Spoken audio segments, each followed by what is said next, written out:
is so overwhelming, so forceful in its impact, that it becomes deeply embedded in the mind.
Persons under 18 will not be admitted.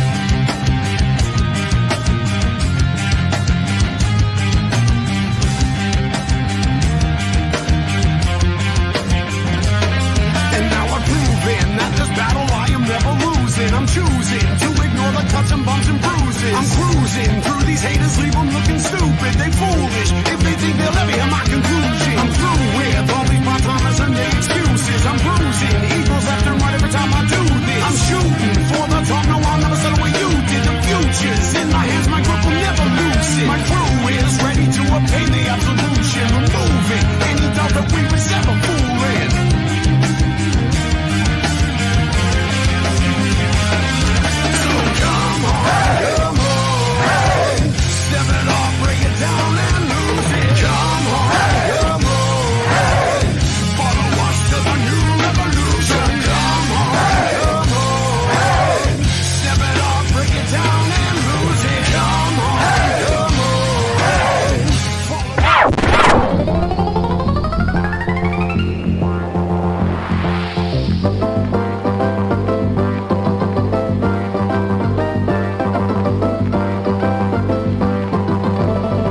We appreciate your choosing our theater.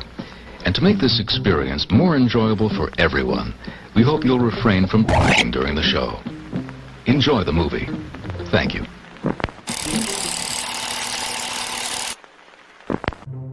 Everyone thinks because you're a zombie, you don't know good coffee. Well, they're wrong. We have very active lifestyles. It's not all wandering the countryside aimlessly or scaring passing motorists. And we all love a good cup of joe. And there's only one brew that gets my seal of approval. Deadly Grounds coffee is my guilty pleasure. Bold, robust, delicious. It's coffee that can wake the dead. With over a dozen different roasts and flavors, Deadly Grounds can satisfy the most finicky of coffee addicts. The aroma is so intoxicating. It brings all of my neighbors out of the woodwork. Deadly Grounds coffee. Coffee to die for, and zombie approved. It's good to get a little deadly.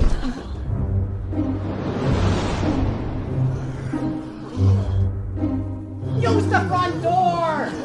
Oh, they're so disgusting. Hey, happy Wednesday, everybody. You're watching Still Token with. My name's Leo. I'm the monkey behind the keyboard here. We have a awesome episode for you as usual. And without further ado, Mr. Benjamin, how's it going? Awesome. Awesome. I don't know. I'm just playing on your words. Awesome. Yeah. I'm actually kind of excited for tonight's guest. Oh, hell yeah. Well, did I say that right? Did it come out right? Excited to chat with our guest tonight. How's that? Are you doing okay tonight?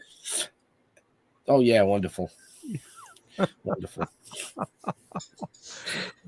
Jeffrey. Hey, happy Wednesday. And it's awesome sauce, isn't it? Isn't that what you say? Awesome sauce? Awesome sauce. You can say awesome. Yeah. Oh, that's right. You're from Connecticut. We say that up in this neck of the woods. Awesome sauce. I So say, happy Wednesday. I'm excited. Let's get right into it. Yeah. Let's welcome Michael Barron.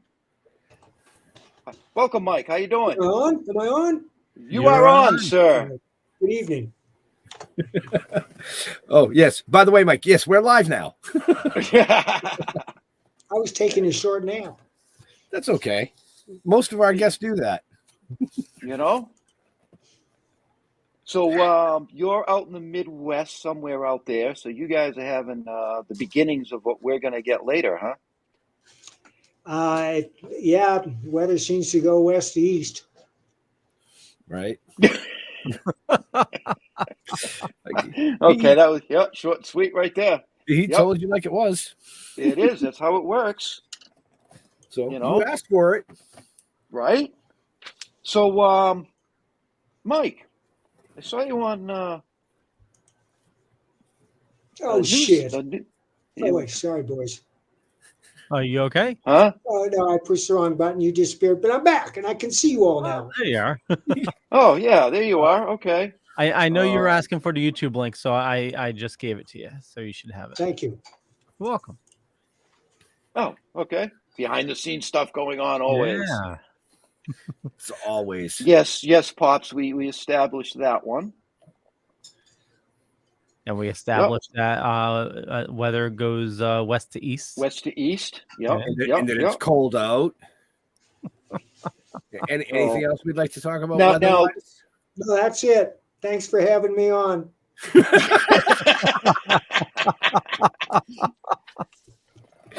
So since you live out in Colorado, do you ski? Do you partake in winter activities like that? No? You'd be a snowball down the hill? He's like, No. When I first moved out here, I did a lot of hiking in the mountains. Nice. not so But much I'm no anymore. skier. No, I just, No skier. No, okay. But No. he is a comic writer though. That's Yes, right. he is a comic He's writer. a comic writer. Yeah. So go ahead, Leo. You brought it up. Go for it.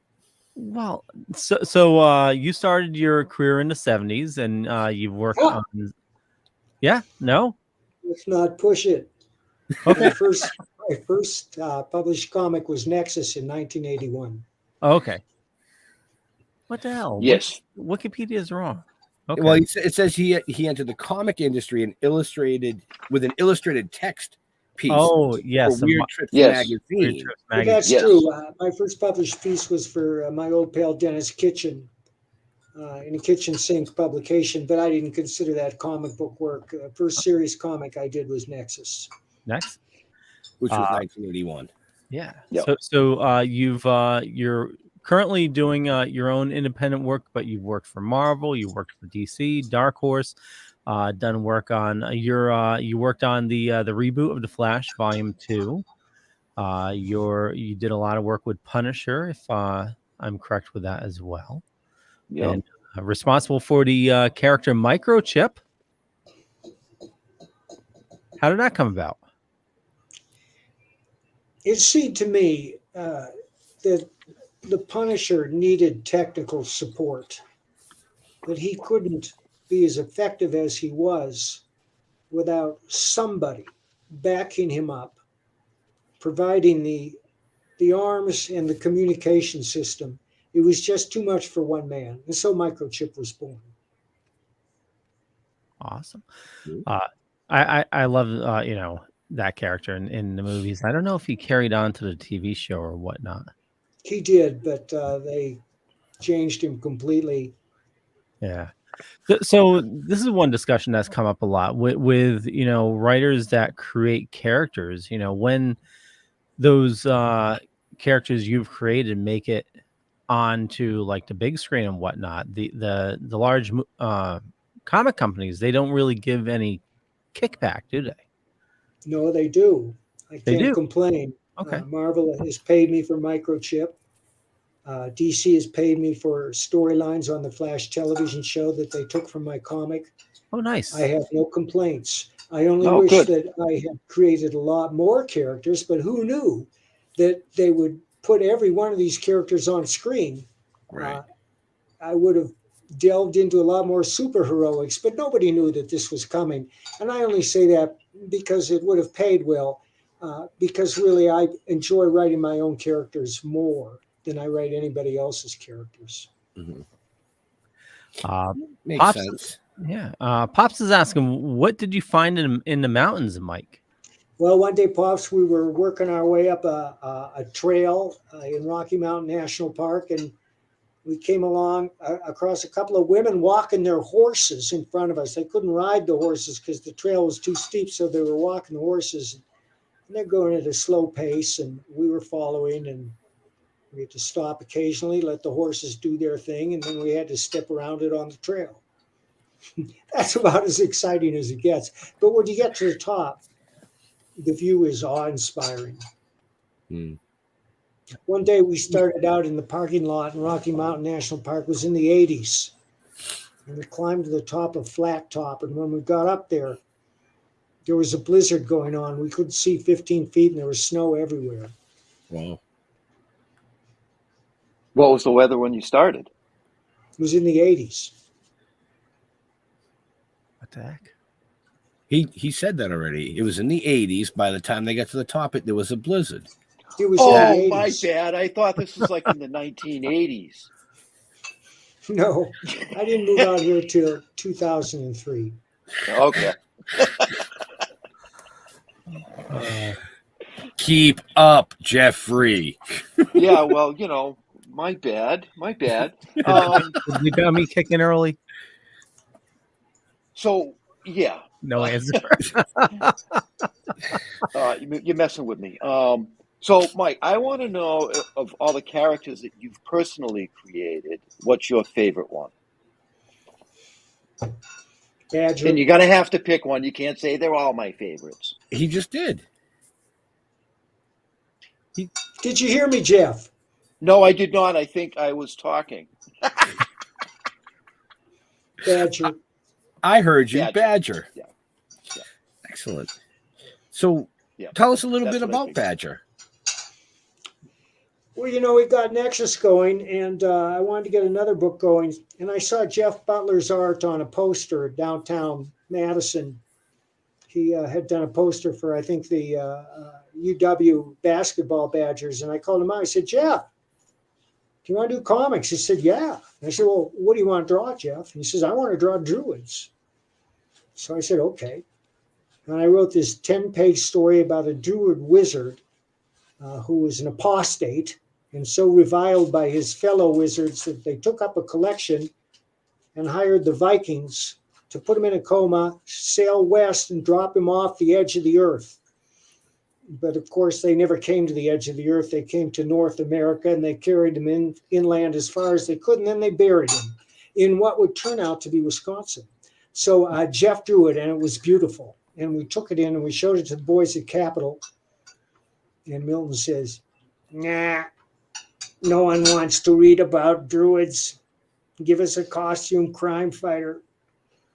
And my first thought was, why wouldn't anybody put on a costume and fight crime? They'd have to be insane.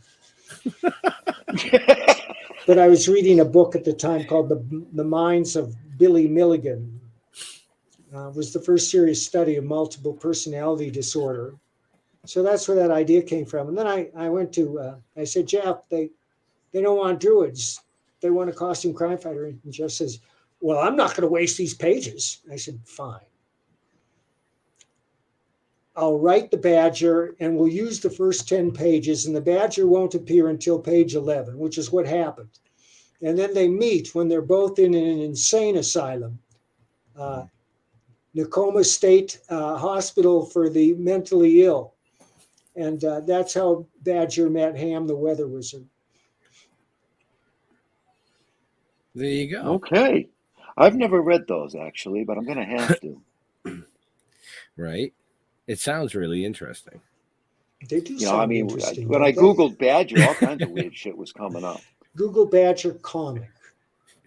Yeah, it's also Well, yeah, I had to get specific. I just Googled Badger, and the shit that popped up. Scary, some of it. Oh my God. Right off the track. What's that thing? The honey badger. That's what I saw, the honey badger. what the Well, hell? I like the honey badger, but he's Yeah. African. Oh, I didn't know that. Yeah, but there are many types of badgers. The North American badger is pretty ferocious. The English badger is a nice, polite fellow who will sit down and have tea with you. And the honey badger, as everybody knows, don't give a shit. Have you seen that video? I have. I Yeah. don't know. You've never seen that, What? man? Oh, it's a riot. I might Yeah, have. yeah, just Google honey badger don't give a shit. I'm gonna have to. I'm gonna have to write that down. or I will, or I'm gonna forget. That's all right. I'll remind you. Now, there we go. Yeah. And so this is Dark Horse Comics, Badger. Yeah, that Jill Thompson illustrated that series. We've had many artists on the Badger over the years, as befits a multiple personality, and most of them have been pretty great. Now, how many books in total do you have with the Badger? Well, there's over 100, well over 100. There are a couple of collections IDW put out years ago, but they're very hard to find. And we're talking about putting out a couple more omnibuses. First is still in business, but it doesn't have the presence it used to have. It's more or less a boutique publisher now that puts out a handful of graphic novels every year. Mm-hmm. Wow. Pops is just blowing up the chat, huh? I know. He is going off. So Pop says you wrote a Bruce Lee book? That's true. I wrote Bruce Lee for Malibu. And this nice. was back in the days before the Lee family was micromanaging every manifestation and dealing with them to get the maximum profit, which I certainly understand. But we were pretty free to do whatever story we wanted. And Velma Eric was the illustrator. And one of my goals when I do comics, especially martial arts comics, is to portray the martial arts in a realistic and dynamic manner, and not with people wildly swinging their fists or a big close-up of a foot. People don't want to see that. They want to see clear, exciting, dynamic techniques like you would see in a great kung fu movie. And so I choreograph these elaborately so that the reader can see the technique and the fight unfold step by step and understand the techniques that are used. And they're far more than just punches and kicks. We use joint locks, takedowns, chokeouts, things like those to make it interesting, because you can characterize a person in a fight by their actions. And another thing I have to point out is when people are fighting, they don't carry on conversations. They don't make witty quips. They barely have the breath to keep moving.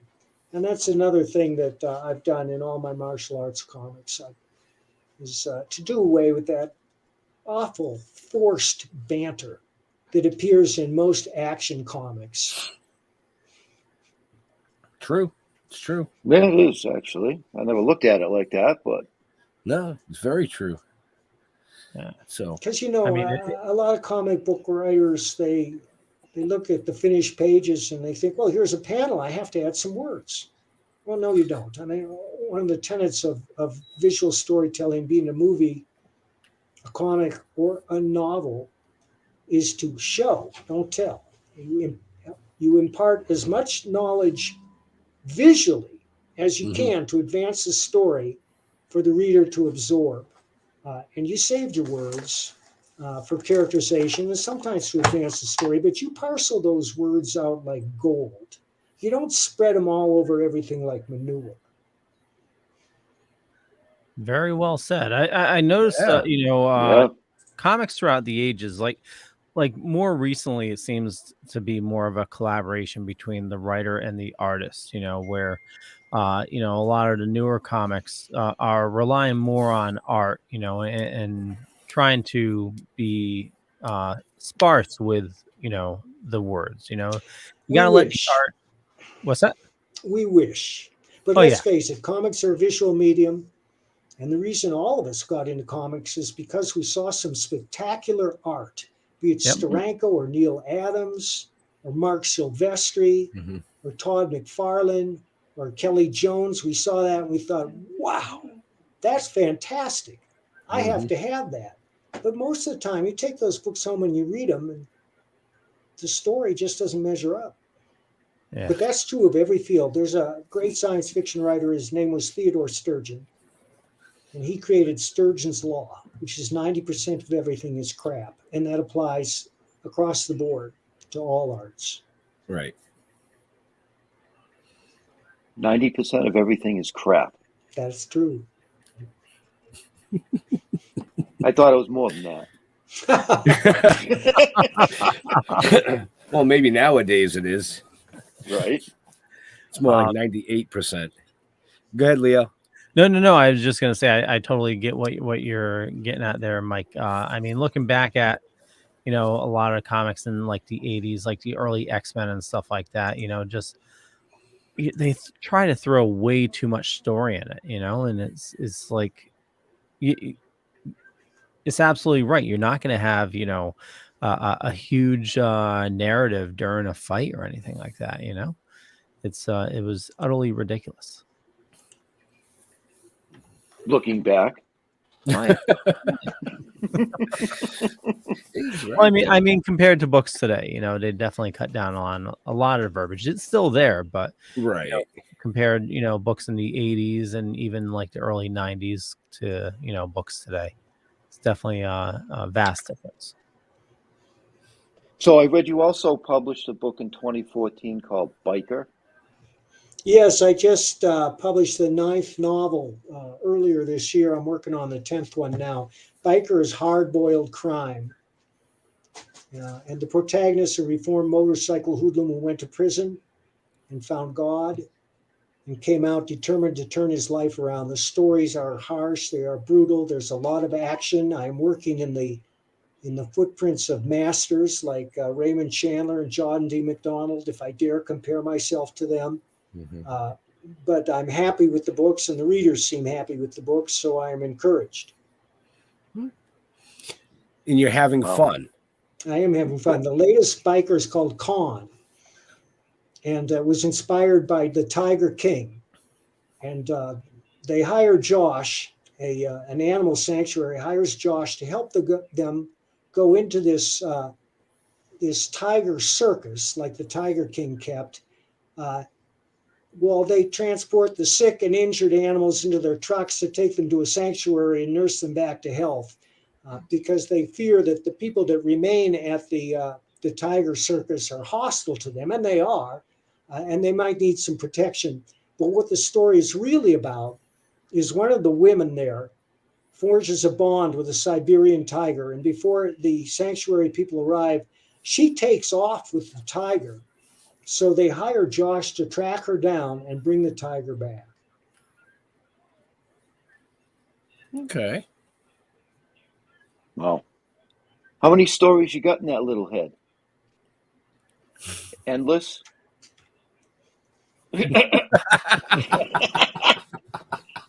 As many as necessary. Right. You know, Right. It's amazing. It seems to me all I do is sit around and scroll through the internet. I have friends who are very successful, who write 2,000 to 5,000 words a day, come hell or high water, and that's all they do. And one of them is my friend Peter Brandvold, the Western writer. He's got 50 novels in print. If you love Westerns, you'll love Peter Brandvold. And Pete just gets up every morning, sits down and writes. Wow. And so does Kevin J. Anderson. Kevin doesn't actually write. He dictates into a recording machine while hiking through the mountains. And he publishes at least 500,000 words a year. You know him by his Dune sequels, but also his star-spanning sagas and Dan Shamble, Zombie Detective. Wow. See, I can't write like that. I have to have solitude. I can't just get up and write. It's got to be right mind frame for me anyways. Well, you got to force yourself into that mind frame, but I hear you about solitude. You know, like when Jeff and I, when we first started writing the novel that we spun into the comic books, it started at his camp up in Maine, because I would be the first one up at 5 a.m. sitting there looking at the lake, nothing. And it just opens and I can just write. And I'm old school. So I write it all down on paper and then I go back and type it up. Good for you. And then I send it to Jeff and he goes, "What the hell? There's no punctuations. It's all capitalized." I write like that too.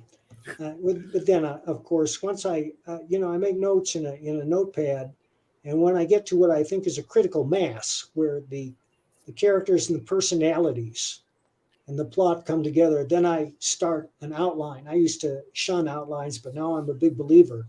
Mm-hmm. So I'll write an outline, and when the outline is finished, then I'll start on the novel. Okay. I can see that. Wow. Yeah. So how many words do you write a day? I try to do at least one chapter, and a chapter is between 1,200 and 1,600 words. But sometimes when I'm really ripping along, I'll do 2 chapters, and maybe even 3. Yep. See, and that's what I meant by that. Sometimes I can sit down and I just can't get the whole chapter out. But there's other times, like you said, where I can sit down and I can write 3 or 4 chapters. And it's all, like I said, my solitude, where my head is at the time. My latest project is The Private American. It came about because I have been toying with vigilante characters all my life. I wrote The Punisher for 5 years, and I asked myself, what would the Punisher do today if I were writing him?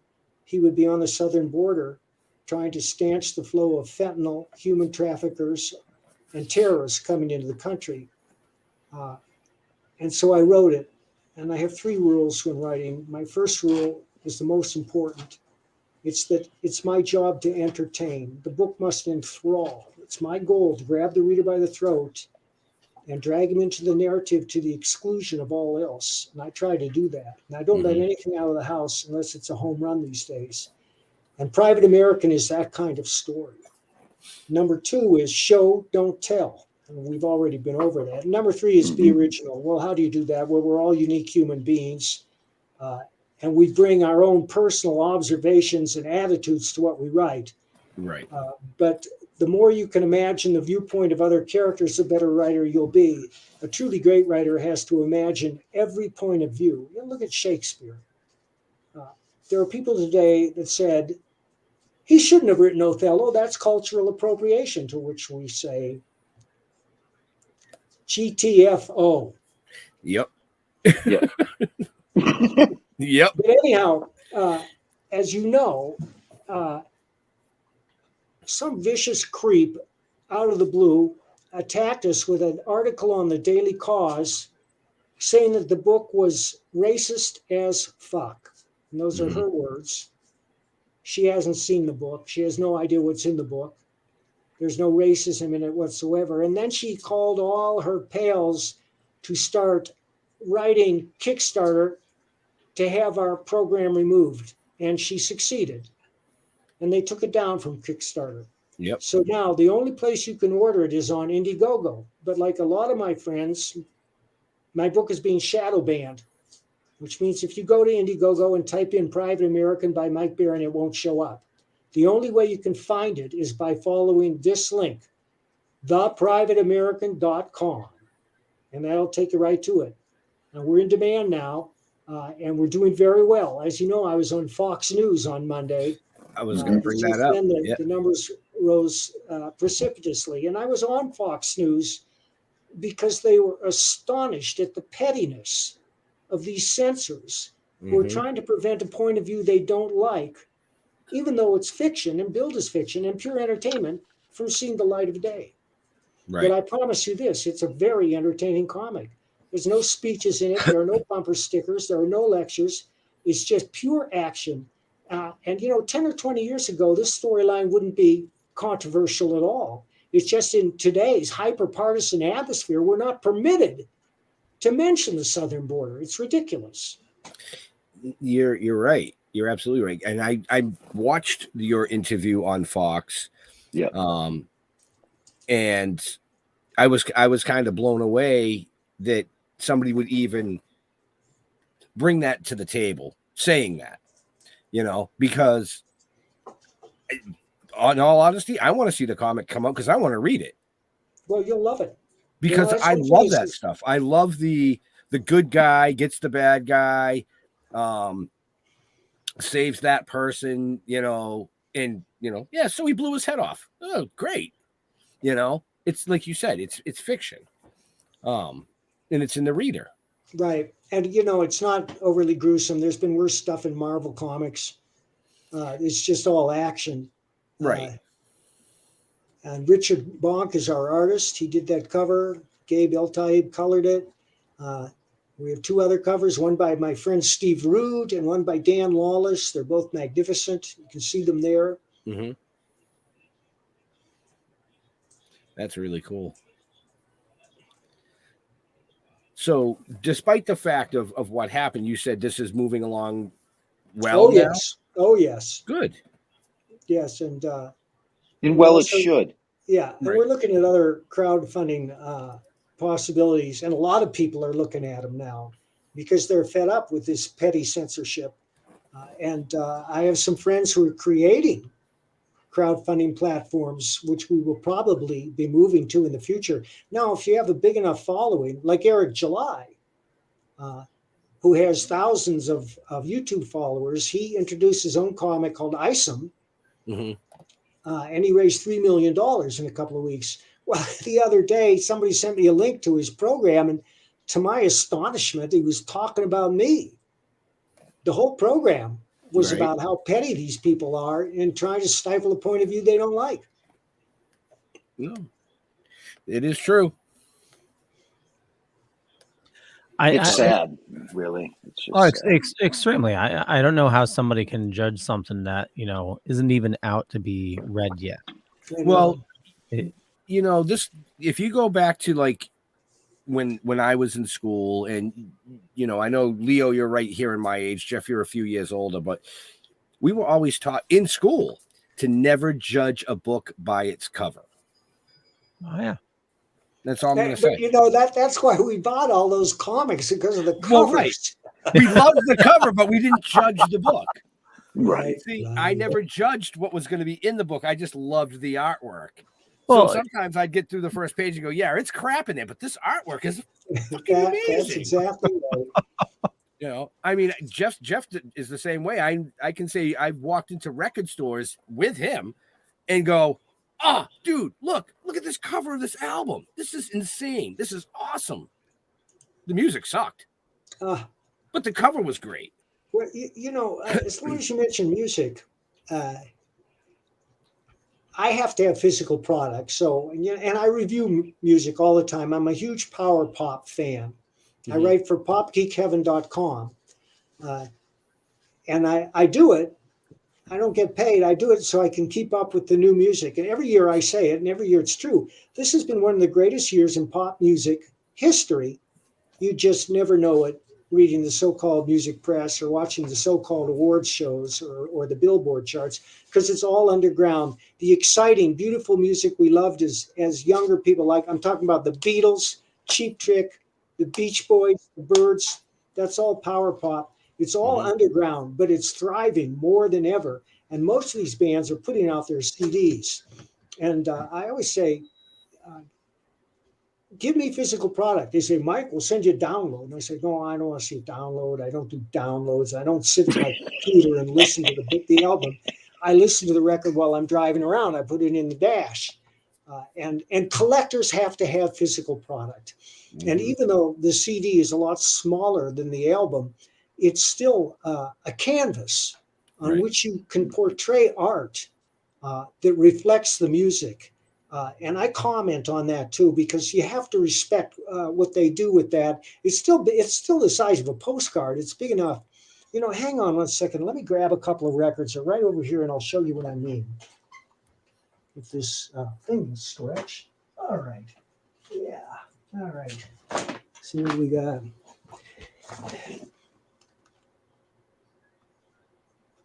Okay.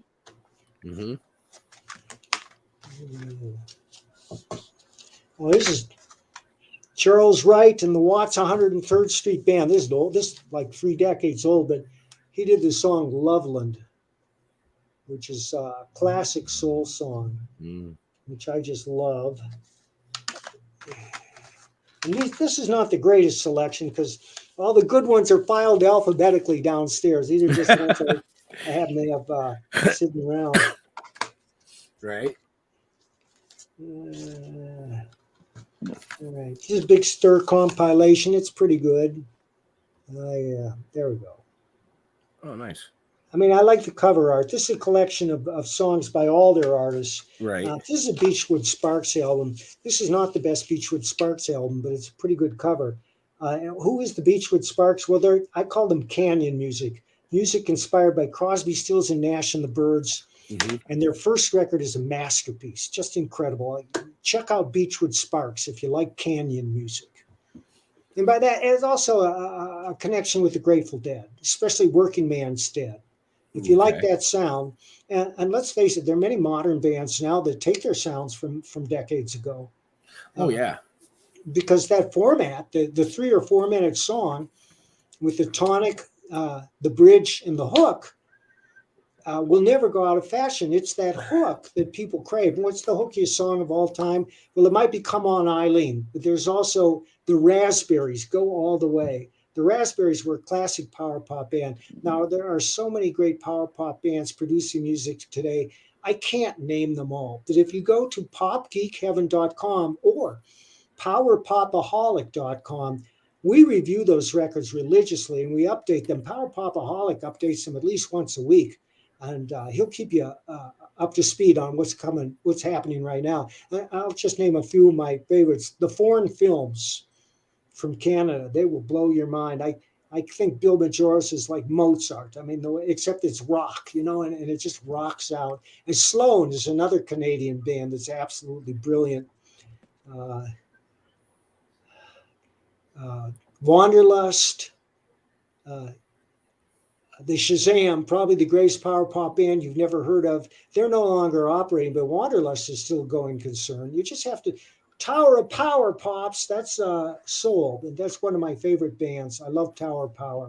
I can't get enough of them. I've seen them twice. I'd love to see them a dozen more times. And they've been together for 52 years. It's just unbelievable. Wow. That's Oh, awesome. yeah. That's awesome. I mean, So, go ahead, Ben. no, go ahead. I was going to ask you what do you have laid out for like the next couple of years? Are there any news stories you want to come out with? You got anything in the works? Oh, the pipeline is very crowded. Next up is Bronze Star, a supernatural Western that Pat Broderick is illustrating. He's almost done. It's the greatest work of his career. It will just blow your mind. I've been posting a lot of the art, but if you want to see what it looks like, go to Pat Broderick's Facebook page. He's been posting a lot of it there. After that comes the second Florida Man graphic novel, and its only purpose is to make you spit up milk through your nose. It's even funnier than the first. I'm really excited about that. And then we're doing a Nexus graphic novel that Kelsey Shannon is illustrating. and Kelsey is knocking it out of the park. And then I have some more projects that are a little further on down the line. Some of them haven't even been written yet. There's some of Pat's work for Bronze Star. Wow. The reason the town is so peaceful at night is because the sheriff is a werewolf. But that's not the main supernatural hook. I have to stress that. We're not giving away the store by showing a werewolf. I'll have to check that one out. Okay, Too. sounds interesting. Yeah, that's pretty good. Oh, and I've already written the second Thin Blue Line, and it's even better than the first. We're all excited about that one. Thin Blue Line was a book we put out earlier this year about 2 police officers trying to survive a night of rioting in a big Midwestern city. It was inspired by the riots of 2020, and anybody who's read it has gone crazy because it's one of the best stories I've ever done. It's a memorable story. It's probably the best story that appeared last year. I don't want to, geez, I'm just down, boy. Well, I'm very happy with it. But anyhow, that was a book that this creature on Daily Cause characterized as white police officers invading black neighborhoods to kill as many black people as possible. Nothing could be further from the truth. She obviously didn't read the book and has no interest in the book. And that book is available if you go to thinbluelinecomics.com. Okay. So, and I know if you guys check the show notes up above or down below, depending on where you're watching or listening to us, you can find all those links in the show notes, or you'll find a link that'll bring you to those links in the show notes. Wait. Did you just do that by yourself, Ben? I did. I was waiting for you, but we're 42 minutes in. You've totally fucking forgot. I took care of it. Don't worry. Yeah. I'm sorry, Leo. It's only because you're cold. Yeah, well, much appreciated. Much appreciated. Plus, I got like a knot in my back. I think the cold. I slept wrong. So Put a hat on.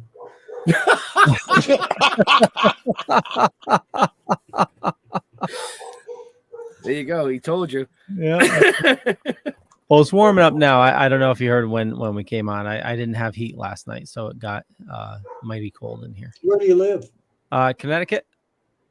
You're going to get socked. Oh yeah. It was certainly not as cold as Colorado, but it was 22 last night, and 22 without heat is a little chilly. It's cold, but I think when we came on, Mike said it's going to be 18 below. Yeah, I know. That's why Yes. I said not. 18 below. That's insane. Even with heat, it's cold. So, Mike, do you do appearances and such?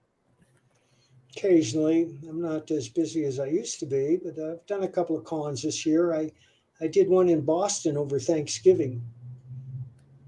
The only reason I did it is I lived in Boston for 7 years. Whereabouts? Cambridge, Brookline, Summerfield, Very nice. Back Bay. I was all over the place.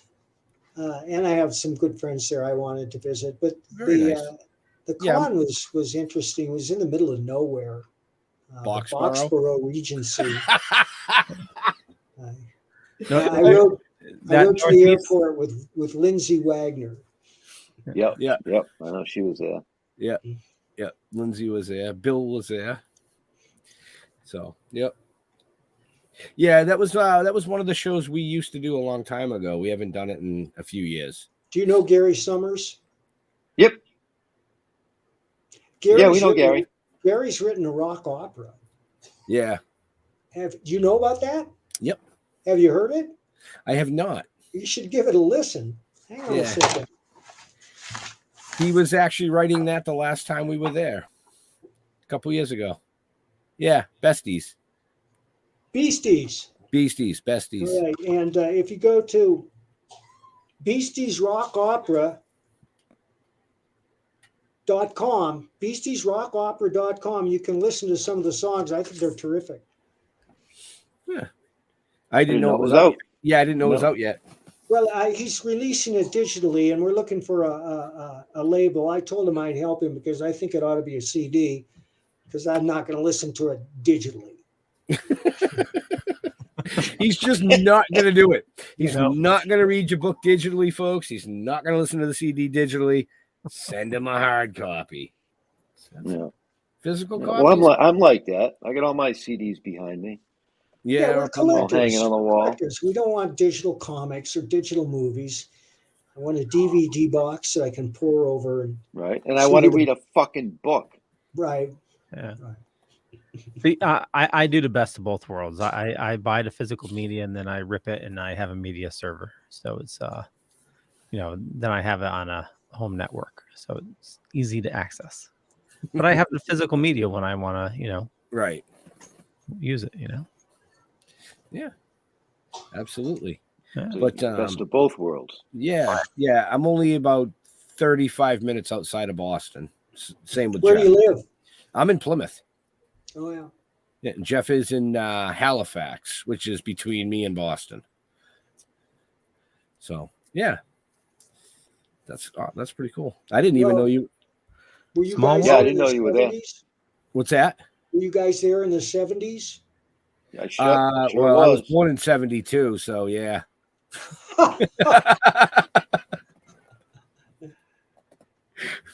So yeah, I was here in the 70s. Yeah, I'm Yep, going to be on nice. Yellow Flash in a little bit. I'm going to have to check out a little early, boys. That's fine.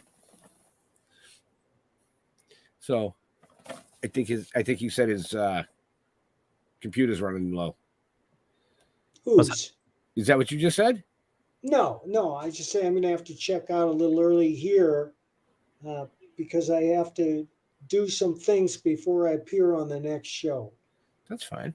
Where That's my fine. dogs will eat me alive. So we'll give it 3 more minutes. Okay. Okay. So last questions from anybody and last comments. I'm looking at the chat. So will we wait for any other questions or comments? Yeah. Leo, Jeff. Yeah, totally. So I see you did a what if number 83. So what kind of, I know what ifs are like an alternate universe. What kind of constraints did Marvel give on like a what if? I can't really remember any editorial interference I had on any book I wrote for Marvel or DC. Pops wants me to mention Smokes the Fox, which my friend Justin Belmont asked me to write. It's about a dope smoking mutant fox in the wilds of Colorado. Yeah. That's kind of a conversation ender. I wish I had a copy here to show you. I like that. Well, there you go. There's a collaboration, Jeff, right? We'll bring our weed smoking zombies to his weed smoking fox. You didn't think that'd be No, good? that's a different kind of movie. That's Foxy Zombies. That's an X. Jeez. You also wrote, like we mentioned, Batman and Superman. You've done work. No, on... I never wrote any Superman. I wrote a couple of Batman. Okay. Wikipedia is wrong because it said you had Action Comics. Wow. Wikipedia wrong? How is this possible? Right. It must be digital.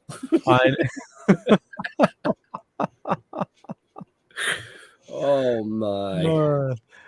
So what did you enjoy from writing Batman? Well, I wrote 2 Batman stories that Bill Reinhold illustrated, and Bill's one of my favorite illustrators, and I took the opportunity to get him to draw futuristic architecture. It was so long ago, I forget what the stories were about, but I remember that they had something to do with architecture, and Bill's really good at that. Excellent. Okay, that was your last question. Well, fine then. You got a last question for our guest? I had one more. I was gone. I've got a lot of fucking shit to read now. Well, you can have my question. know? Go ahead, Leo. I'll let you. No, I was gonna ask how the hell did Atari Force happen? Like That was my first job for DC. I'm not sure how that happened. They asked me to write Atari Force, and I was happy to do it.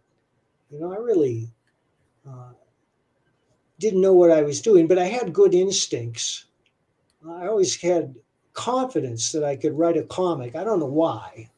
It took me 30 years to learn how to write a novel, but that's because I'm a slow learner.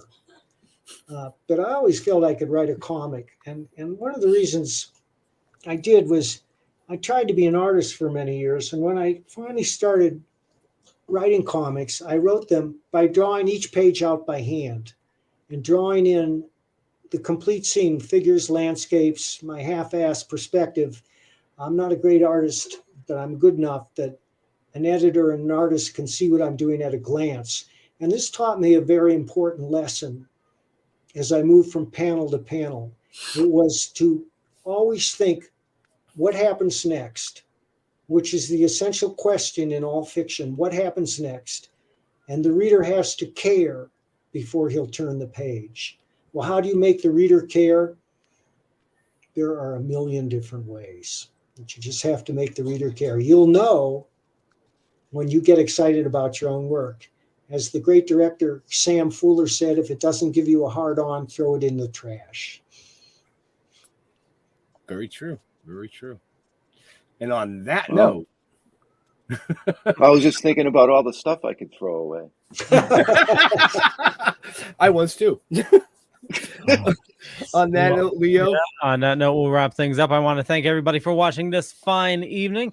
For me, just Google Leo Pine. You find a bunch of stuff. Could be true, could be not. I'm not going to say which is which, but I run the Dorkening Podcast Network. We got a ton of awesome shows on the network. A lot of awesome people doing a lot of awesome stuff. Matter of fact, we're going to be doing another live show at 9 p.m., so make sure you tune in for that. We're going to be having a lot of fun. And also check out Splash Pages from yesterday. We did a live reading of Batman Noel, which was a lot of fun. It's, 6 of us. We did all the voices and everything. But Michael, where do you like people interacting with you on social media? Well, I'm on Twitter at Bloody Red Baron. I'm on Facebook at the Comics and Novels of Mike Baron. I have a website, bloodyredbaron.com. And I have a Substack column, Mike Baron on Substack. And that's where I write about popular culture and a lot of things. Check it out. Very cool. Very cool. Jeffrey. Thanks, guys. Oh, it's my turn now. What was it? Stilltalking.com. Go to stilltalking.com. Yeah, that's what you want to do. I'm really gummy. Mike, you're an inspiration. Thank you very much. I'm glad you were able to join us. And yeah, I'm really fucking high right now. Benjamin, take us out. So like Jeff said, stilltalking.com for all Michael's links and notes. They're in the show notes, up above, down below. Depending on where you're watching or listening, you'll find him. Check him out. Definitely check out Private American. Give it a pump up. I definitely want to see this come out, along with all the other amazing stuff that he's already done. It's there. You can find it. Trust me. To all our veterans and first responders, we want to thank you for doing what you do every day so people like us can do what we do. We're out of here. We'll see you next week. Stay safe. Bye.